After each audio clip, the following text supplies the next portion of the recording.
If your Cadillac XT6 is refusing to launch Apple CarPlay, don't head to the dealership just yet.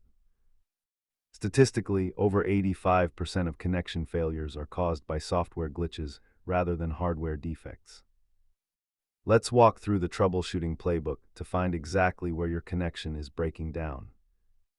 Start with the basics by checking your iPhone settings and ensuring you are using a certified Lightning or USB-C cable. Software updates and active VPNs are common culprits that silently prevent your phone from talking to the car. If the screen is frozen, a hard reset by cycling the driver door power usually clears the system cache. Identify if your issue is physical or signal-based to narrow down whether you need a new cable or a settings reset.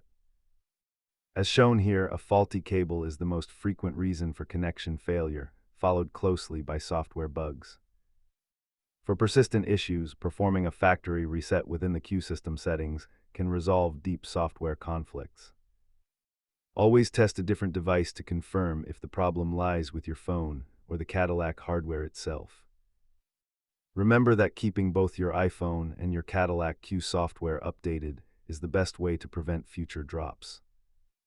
If these steps helped you get back on the road with CarPlay, hit that like button and subscribe for more Cadillac tips.